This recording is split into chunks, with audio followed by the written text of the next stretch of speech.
আম্মা রিপোর্ট নষ্ট হয়ে যাইতেছে। আমি আজকে যেটা দেখছি ওইটা আপনারে কইতে আমার বুকটা কাঁপতেছে, লজ্জায় তোমার মাথা হেড হয়ে যাইতেছে। রিপন করছে কি এটা তো কইবা। আম্মা রিপন এলাকার দুইটা পাজি পোলাপাইনের লোকে অবৈধ জিনিস সেবন করতেছিল, আমি নিজের চোখে দেখছি। ওরা আমার অপমানও করছে।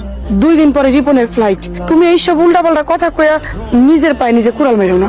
রিপন রে শাসন করা দরকার। শেষ সময়ে আয়া তুমি এরকম উল্টাপাল্টা মিশা কথা কেন কইতাছো? অবশ্য আমি বুঝতাছি তুমি এগুলা কেন কইতাছো। তুমি তো চাও না রিপন বিদেশ যাক, 2টা পয়সা কামাই করো।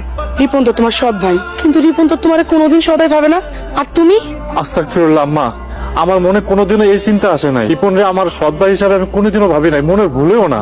আম্মা আমি তো রিপনের ভালো চাই, রিপনের ভালোর জন্য। রিপন তো ঘর থেকে বাইর হয় নাই। আম্মা আপনার কথা ভুল হইতেছে, আমি তো নিজের চোখে। ঘর থেকে তোমার সব কথা শুনি, তোমার মিথ্যা কথা শুনে আর বুঝে থাকতে পারলাম না। তুমি একজন আলেম হয়ে আমি ডাহা মিথ্যা কথা কেমনে কইতে পারলাম? ঘর থেকে এটা আশা করি নাই। বাবা ঘরে যা। তোরা যেমনে যেমনে কবি ঠিক তেমনি তেমনি দিব। তোরা ঘরে যা, আমি 1 ঘন্টার মধ্যে তোর প্রমাণ দিতেছি। আমার শুধু 1 ঘন্টা সময় দে। কি বেশি বুঝছস? 1 ঘন্টার মধ্যে হাজির পাইবেন। আসসালামু আলাইকুম। ওয়ালাইকুম আসসালাম। আপনারা আমাদের বাড়িতে কি দরকার? চেয়ারম্যান হুজুর আপনাদের যাইতে হইছে। চেয়ারম্যান যাইতে কইছে, কেন ডাকছে? তাই বাহার হামজা কি করছে? কইতে পারি না, হুজুরে খালি নিয়ে যেতে বলছে। বার ভাই হঠাৎ এই অবেলায় কেন ডাকছে বুঝতেছি না। তুমিই ভালো জানো তুমি কি করছো, নালে তোমার চেয়ারম্যান কিল্লিগা ডাকবো। তুমি কিছু না করলে এত ভয় পাইতেছো কেন ভাইজান? আমি আল্লাহর ছাড়া কাউরে ভয় পাই না। তাহলে যাইতে তো তাল বাহানা করতেছেন কেন? হহা নিয়ে যান, এটা ভদ্রলোকের বাড়ি। চিল্লা চিল্লি কইরা এই বাড়ির সম্মান নষ্ট করেন না। নিয়ে যান, নিয়ে যা যা মন চায় তা বিচার করেন।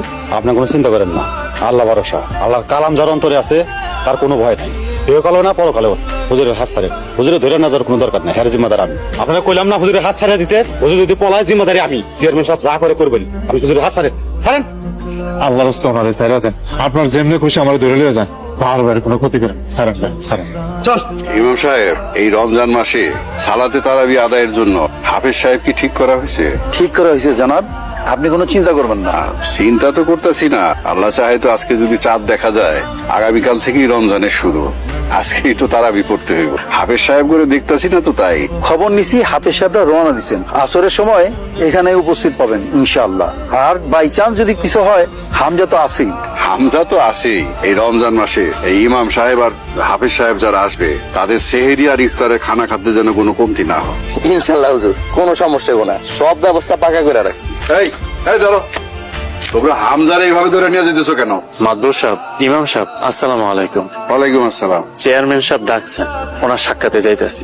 এই যে ভাই, আপনার পরিচয় কি? হামজা হাতে এভাবে ধরে আছেন কেন? হাত ছাড়েন।